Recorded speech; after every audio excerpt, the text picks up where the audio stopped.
Hello light givers, nizere ko mumeze neza aho muri hose.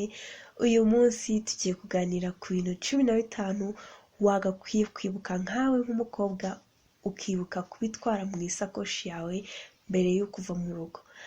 Mbone rero kugusaba gukora subscribe niba utarayikora, kandi niba ufite icyifuzo cyangwa se igitekerezo cyandike muri comment, urabumfashije cyane.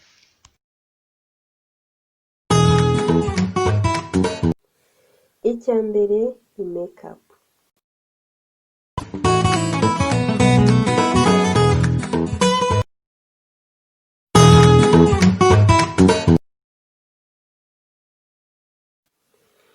Kabiri ni lotion.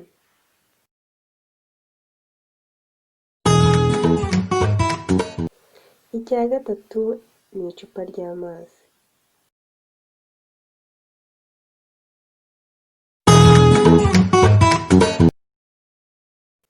Icya kane ni hand sanitizer.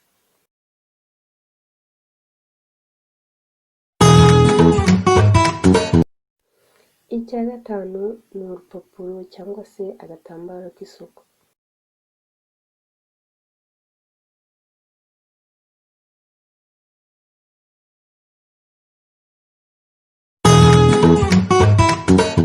Icya gatandatu ni shikarete irimo mint.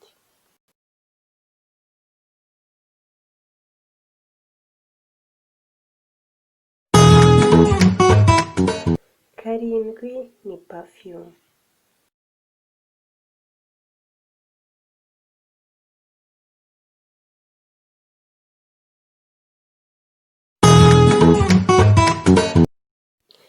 Umunani ni umubano cyangwa se akandi kantu kagufasha gufunga umusatsi wawe.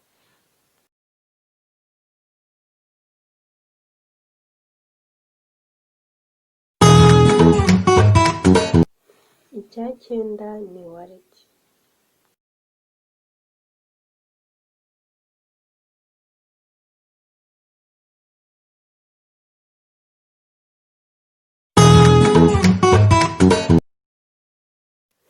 Icya cumi ni amaherena.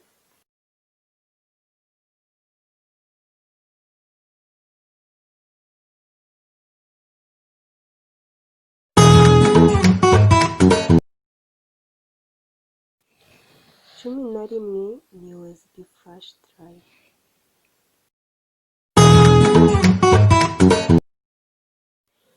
Cumi na kabiri ni chargeur.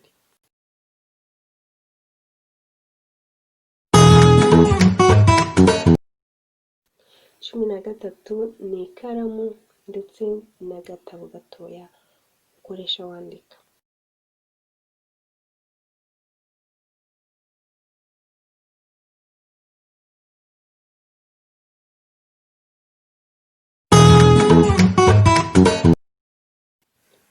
Cumi na kane ni amakarita ya banki se cyangwa se y'indangamuntu ndetse n'andi.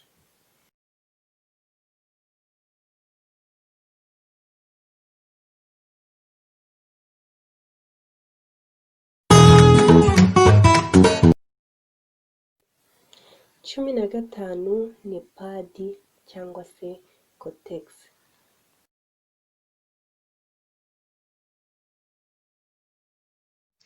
Nibyo ibintu 15 by'ingenzi uba ugomba kwibuka gutwara muri handbag yawe nk'umukobwa.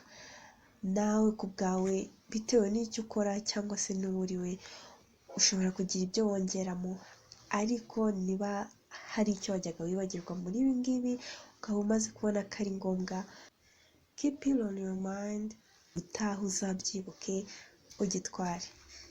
Bye bye rero, reka tuzabonane muri video y'utaha. Mushimira cyane ko twabanye muri video, ndabakunda cyane. Bye.